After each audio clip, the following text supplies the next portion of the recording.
নমস্কাৰ ছাৰ ড্ৰিমছৰ সময় নতুন ভিডিঅ'লৈ আপোনালোকক স্বাগতম জনাইছোঁ। ছাৰ আজিৰ ভিডিঅ'টোত আপোনালোকক ইউডাইছ প্লাছৰ যি ইম্পৰ্ট মডিউল যি ষ্টুডেণ্টৰ যি ইম্পৰ্ট মডিউল সেই ইম্পৰ্ট মডিউল আপোনালোকে কেনেকৈ কৰিব পাৰিব এই বিষয়ে জনাম। চ' ছাৰ ভিডিঅ'টো শেষলৈকে চাই যাব। যিহেতু ছাৰ ইতিমধ্যে আপোনালোকে যি প্ৰগ্ৰেশ্যন এক্টিভিটি ফাইনেলাইজ কৰিছে, যিহেতু সকলো বিদ্যালয়ে progression activity finalise কৰিছেই।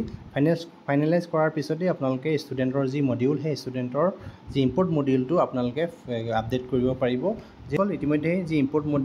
Module UDISE প্লাছৰ যি খুলি দিয়া হৈছে, ইয়াৰ পিছতে আপোনালোকে ক্লাছ 2ৰ পৰা ক্লাছ 11লৈকে আপোনালোকে ষ্টুডেণ্ট ইম্পৰ্ট কৰিব পাৰিব এখন বিদ্যালয়ৰ পৰা অন্য এখন বিদ্যালয়লৈ। চ' আপোনালোকে কি কৰিব লাগিব,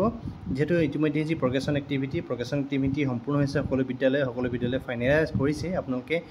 কেনেকৈ অন্য এখন বিদ্যালয়ৰ পৰা আপোনাৰ বিদ্যালয়লৈ অহা ষ্টুডেণ্টজনক কেনেকৈ ইম্পৰ্ট কৰিব পাৰিব। চ' সবিশেষ আপোনালোকে ষ্টেপ বাই ষ্টেপ এই ভিডিঅ'টোত চাবলৈ পাব। যিহেতু মডিউল সম্পূৰ্ণ হোৱাৰ পিছতহে আপোনালোকে যি ক্লাছ 1 আৰু যি ক শ্ৰেণী আছে KG, সেই তাত ষ্টুডেণ্ট আপোনালোকে নতুনকৈ এড কৰিব পাৰিব। যিহেতু ক্লাছ 2ৰ পৰা ক্লাছ 11লৈকে আপোনালোকে নতুন ষ্টুডেণ্ট এড কৰিব নোৱাৰে ইউডাইছ প্লাছত, কেৱল আপোনালোকে ইম্পৰ্টহে কৰিব পাৰিব। চ' আপোনালোকৰ যি মোবাইল বা আপোনালোকৰ টেবলেট বা কম্পিউটাৰত আপোনালোকে ক্ৰম ব্ৰাউজাৰ বা যিকোনো এটা ব্ৰাউজাৰত খোলাৰ পিছত আপোনালোকে ইউডাইছ প্লাছ বুলি চাৰ্চ কৰিব। চাৰ্চ কৰাৰ পিছত আপোনালোকে কি কৰিব লাগিব, আপোনালোকৰ বিদ্যালয়ৰ ইউজাৰ ID আৰু পাছৱৰ্ড দি আপোনালোকে লগ ইন কৰি ল'ব। লগ ইন কৰাৰ পিছতে আপোনালোকে দেখিবলৈ পাব এইদৰে এটা পেজ খোল খাই যাব। এই পেজটোত আপোনালোকে দেখিবলৈ পাইছে বাওঁফালে বিভিন্ন অপশ্যনসমূহ দেখিবলৈ পাব এইদৰে, আৰু আপোনালোকে সোঁফালে এই ষ্টুডেণ্টৰ যি ষ্টুডেণ্ট আপোনালোকে প্ৰগ্ৰেশ্যন এক্টিভিটি ফাইনেলাইজ কৰিছে তাৰ ডিটেইলখিনি আপোনালোকে ইয়াত সোঁফালে চাবলৈ পাব। আৰু বাওঁফালে যি এই অপশ্যনসমূহ আপোনালোকে নিশ্চয় দেখিবলৈ পাইছে, এই অপশ্যনসমূহৰ ভিতৰত আপোনালোকে তলত দেখিবলৈ পাইছে ইম্পৰ্ট মডিউল বুলি এটা অপশ্যন আছে। সেই ইম্পৰ্ট মডিউলত আপোনালোকে ক্লিক কৰিব লাগিব। চ' মই আপোনালোকক ইম্পৰ্ট মডিউলত ক্লিক কৰি দেখাইছোঁ। চ' ছাৰ ইম্পৰ্ট মডিউল ক্লিক কৰাৰ লগে লগে ইয়াত দেখিবলৈ পাইছে আপোনালোকে 3টা অপশ্যন আহিছে, ইম্পৰ্ট উইদিন ষ্টেট আৰু ইম্পৰ্ট আউটছাইড ষ্টেট, আৰু দেখিছে তলত এটা অপশ্যন দেখিছে ড্ৰপবক্স লিষ্টেড ষ্টুডেণ্ট। যিহেতু 3টা অপশ্যনৰ পৰা আপোনালোকে ষ্টুডেণ্টক ইম্পৰ্ট কৰিব পাৰিব। যদি এইখিনিতে মই আপোনালোকক অন্য এটা কথা কৈ থ'ব বিচাৰিছোঁ, যিহেতু আপোনালোকে ষ্টুডেণ্ট ইম্পৰ্ট কৰিবৰ বাবে আপোনালোকক 2টা বস্তু অত্যন্ত জৰুৰী, আৰু সেই 2টা বস্তু পালেহে আপোনালোকে এজন ষ্টুডেণ্টক ইম্পৰ্ট কৰিব পাৰিব। 1 নম্বৰত হৈছে পেন নাম্বাৰ, যিটো পাৰ্মানেণ্ট এডুকেশ্যনেল নাম্বাৰ, যিটো বুলি কোৱা হয় পেন বুলি কোৱা হয়, পেন নাম্বাৰ। আৰু ইয়াৰ পিছতে আছে যি ডেট অফ বাৰ্থ, ষ্টুডেণ্টৰ সঠিক ডেট অফ বাৰ্থ। যিহেতু ইউডাইছ প্লাছ যেতিয়া ইউডাইছ প্লাছত তেওঁৰ যিজন ষ্টুডেণ্টৰ নাম ভৰোৱা হৈছিলে, সেই ষ্টুডেণ্টৰ নামটো আপোনালোকে সেই যি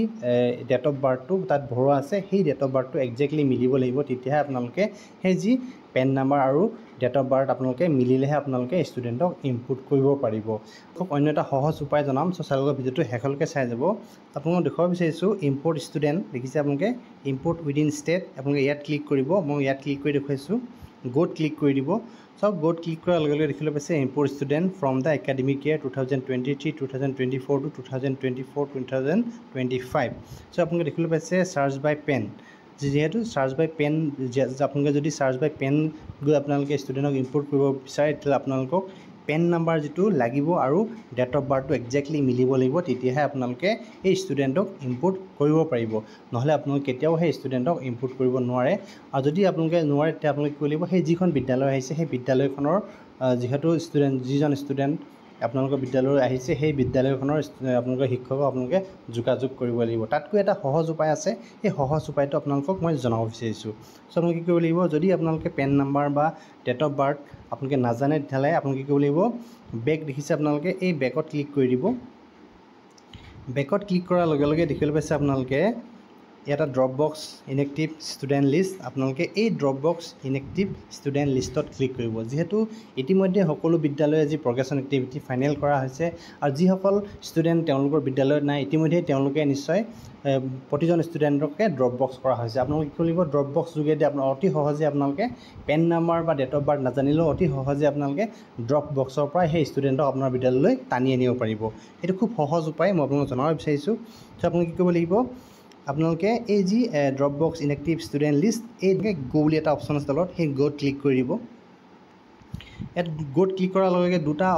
দুভাগে আপোনালোকে সেই যি ষ্টুডেণ্টজনক আপোনালোকে বিচাৰিব পাৰে। এজনক আপোনালোকে ডাইৰেক্ট সেই বিদ্যালয়খনৰ যদি ইউডাইছ ক'ড জানি থাকে, আপোনালোকে সেই ইউডাইছটো আপোনালোকে ইয়াত টাইপ কৰি পানি ডাইৰেক্ট সেই ষ্টুডেণ্টজনক আপোনালোকে বিচাৰিব পাৰে। আৰু যদি আপোনালোকে দেখিছে আপোনালোকে ষ্টেট দেখিছে আপোনালোকে ছাৰ-বাইদেউসকল, এই ষ্টেট ছিলেক্ট কৰিব। প্ৰথমে ষ্টেট আছাম ছিলেক্ট কৰিব, তাৰপিছত ডিষ্ট্ৰিক্ট মই যেটো কাৰ্বি আংলং ডিস্ট্ৰিক্ট সিলেক্ট কৰিছো আৰু ইয়াৰ পিছত আছে ব্লকটো আপোনালোকে দেখিছে বিভিন্ন ব্লক আছে মই আপোনালোকক দেখাব বিচাৰিছো সামিলাংছ ব্লক দেখিছে আপোনালোকে আৰু ইয়াত দেখিছে আপোনালোকে ইউডাইছটো যেটো আপোনালোকে ইউডাইছটো বিদ্যালয়খনৰ জানে আৰু আপোনালোকে সেই ইউডাইছটো আপোনালোকে ইয়াত টাইপ কৰি দিব টাইপ কৰাৰ পিছতে আপোনালোকে সাৰ্চত ক্লিক কৰি দিব সাৰ্চত ক্লিক কৰাৰ লগে লগে আপোনালোকে যিজন ষ্টুডেণ্টক আপোনালোকে ইম্পোৰ্ট কৰিব বিচাৰিছে সেই ষ্টুডেণ্টজন আপোনালোকে বিচাৰি পাব মই আপোনালোকক সাৰ্চ কৰি দেখাইছো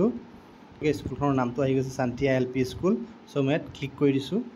ইয়াত ক্লিক কৰাৰ পিছতে মই সাৰ্চ দেখিছে আপোনালোকে সাৰ্চত ক্লিক কৰি দিছো সাৰ্চত ক্লিক কৰাৰ লগে লগে ষ্টুডেণ্টখনৰ যিসমূহ ড্ৰপবক্স ষ্টুডেণ্ট আছে সেই ড্ৰপবক্স ষ্টুডেণ্টৰ লিষ্টখন আহি গৈছে দেখিবলৈ পাইছে আপোনালোকে চাইবেলসকল এই যিসমূহ ষ্টুডেণ্ট ড্ৰপবক্স কৰা হৈছিলে চাংথিয়া এলপি স্কুলৰ সকলো ষ্টুডেণ্টৰ নামসমূহ এইদৰে দেখিবলৈ পোৱা যাব যেহেতু আমাৰ স্কুললৈ যেহেতু ষ্টুডেণ্ট আছে জিবিচন ক্লিং এই জিবিচন ক্লিঙৰ চক চাইবেলসকল বাওঁফালে এইটো পেন নাম্বাৰ দি দেখিছে সেই পেন নাম্বাৰটো আপোনালোকে পাৰ্মানেণ্ট এডুকেশ্যন নাম্বাৰ যি পেন নাম্বাৰ বুলি কোৱা হয় এই বাওঁফালে দেখিছে আপোনালোকে এই বাওঁফালে এই পেন নাম্বাৰটো শ্ব' কৰি আছে আৰু ষ্টুডেণ্টৰ নাম দেউতাকৰ নাম ক্লাছ আটাইবোৰ ইয়াত শ্ব' কৰি আছে আৰু দেখিছে আপোনালোকে ইয়াত এই সোঁফালে এটা অপশ্যন হৈছে ইম্পোৰ্ট বুলি এটা অপশ্যন আছে সেই ইম্পোৰ্টত ক্লিক কৰাৰ লগে লগে আপোনালোকৰ বিদ্যালয়লৈ ষ্টুডেণ্টজন আহি যাব মই তাৰপিছতে মই আপোনালোকক অন্য এটা অপশ্যন দেখুৱাব বিচাৰিছোঁ আপোনালোকে ডাইৰেক্ট যি ইউডাইছ প্লাছ চাৰ্চ কৰি আপোনালোকে ষ্টুডেণ্টক ইম্পোৰ্ট কৰিব পাৰিব কেনেকৈ কৰিব আপোনালোকক দেখাইছোঁ মই আপোনাৰ বেকত ক্লিক কৰিব বেকত ক্লিক কৰাৰ পিছত আপোনালোকে ড্ৰপবক্স ইনএক্টিভ ষ্টুডেণ্ট লিষ্টত ক্লিক কৰিব ইয়াত ক্লিক কৰাৰ পিছতে আপোনালোকে দেখিবলৈ পাইছে চাৰ্চ উইথ ইউডাইছ কোড আপোনালোকে ইয়াত ডাইৰেক্ট চাৰ্চ কৰি আপোনালোকে ষ্টুডেণ্টজনক বিচাৰিব পাৰে মই আপোনালোকক ইউডাইছ কোডটো চাৰ্চ কৰি দেখুৱাইছোঁ ক্লিক কৰি দিছোঁ দেখিছে চাৰ্চত ক্লিক কৰাৰ লগে লগে আপোনালোকে তললৈ চাব চাওক যিখন বিদ্যালয় মই চাৰ্চ কৰিছিলোঁ সেইখন বিদ্যালয়ৰ ষ্টুডেণ্টসমূহৰ যি ড্ৰপবক্স ষ্টুডেণ্টৰ লিষ্টখন আপোনালোকে চাবলৈ পাব দেখিবলৈ পাইছে আপোনালোকে মই চাৰ্চ কৰিছিলোঁ চাৰ্চ কৰাৰ লগে লগে এইদৰে যি চাংথিয়া এলপি স্কুলৰ যি ড্ৰপবক্স ষ্টুডেণ্টৰ লিষ্টখন এইদৰে আহি গৈছে চ' চাবিলসকল এইখন বিদ্যালয়ৰ পৰা আমাৰ বিদ্যালয়লৈ এজন ষ্টুডেণ্ট আহিছে সেই ষ্টুডেণ্টজনক মই ইম্পোৰ্ট কৰি দেখুৱাব বিচাৰিছোঁ মই আপোনালোকে কি কৰিব লাগিব নামসমূহ আপোনালোকে চাৰ্চ কৰিব এনেকৈ এইদৰে চ' আপোনালোকে কি কৰিব লাগিব নামসমূহ ভালদৰে চাই ল'ব নামসমূহ চাই যাব বিশাল তেৰণ মালিক ইংটি জিবিচন ক্লিং দেখিছে চাবিলসকল এই জিবিচন ক্লিং নামৰ ষ্টুডেণ্টজন আমাৰ বিদ্যালয়লৈ আহিছে আৰু মই এই ষ্টুডেণ্টজনৰ পেন নম্বৰ আৰু যি ডেট অফ বাৰ্থ একোৱেই নাজানো তথাপিও মই এইজন ষ্টুডেণ্টক আমাৰ বিদ্যালয়লৈ ইম্পোৰ্ট কৰি আনিম মই আপোনালোকক দেখুৱাব বিচাৰিছোঁ আপোনালোকে চাই যাব কেনেকৈ ইম্পোৰ্ট কৰিছোঁ চ' ইয়াৰ পিছতে আপোনালোকে কি কৰিব লাগিব স্ক্ৰীনখন আপোনালোকে বাওঁফালে এইদৰে টানি আনিব বাওঁফালে টানি অনাৰ পিছতেই এটা অপশ্যন দেখি ল'ব আপোনালোকে ইম্পোৰ্ট বুলি এই দেখিছে আপোনালোকে মই কিছু আপোনালোকক জুম কৰি দেখাইছোঁ ইম্পোৰ্ট বুলি এটা অপশ্যন দেখিছে আপোনালোকে ইয়াত ইম্পোৰ্টত ক্লিক কৰি দিব ইম্পোৰ্টত ক্লিক কৰাৰ লগে লগে দেখিবলৈ পাইছে পেন নাম্বাৰটো আমি পাই গৈছোঁ ষ্টুডেণ্টৰ যি পেন নাম্বাৰটো ইয়াৰ পিছত আপোনালোকে ডেট অফ বাৰ্থ যিহেতু আছে সেই ডেট অফ বাৰ্থটো আপোনালোকে ইয়াত টাইপ কৰি দিব লাগিব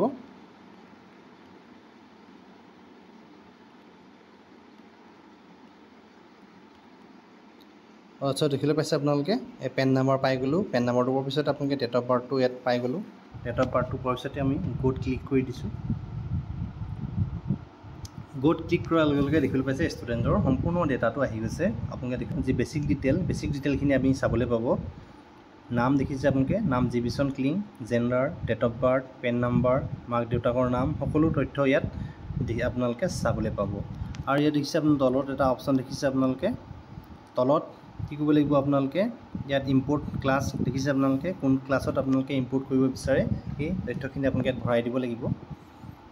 ষ্টুডেণ্টজনক ইম্পোৰ্ট কৰাৰ আগতে কেইটামান তথ্য আপোনালোকে ইয়াত ভৰাব লাগিব এক নম্বৰতে আছে ইম্পোৰ্ট ক্লাছ কোন ক্লাছত আপোনালোকৰ বিদ্যালয়লৈ আহিছে আপোনালোকে ইয়াত দিছে চিলেক্ট ক্লাছ ইয়াত ক্লিক কৰিব যেহেতু ক্লাছ 4ত ষ্টুডেণ্টজনে এডমিশ্যন কৰিছে মই ক্লাছ 4 চিলেক্ট কৰিছোঁ দেখিছে আপোনালোকে ইম্পোৰ্ট ছেকশ্যন আপোনালোকে যেহেতু আমাৰ এই ছেকশ্যন আছিলে এই ছেকশ্যনত ক্লিক কৰিছোঁ ইয়াৰ পিছতে ডেট অফ এডমিশ্যনটো আপোনালোকে ইয়াত ফিল আপ কৰিব লাগিব চব দেখিবলৈ পাইছে আপোনালোকে বেছিক কেইটামান কথা ইয়াত আপোনালোকে ভৰাব লাগিব যিহেতু ইম্পোৰ্ট কৰাৰ আগতে ক্লাছটো ছেকশ্যনটো আৰু ডেট অফ এডমিশ্যনটো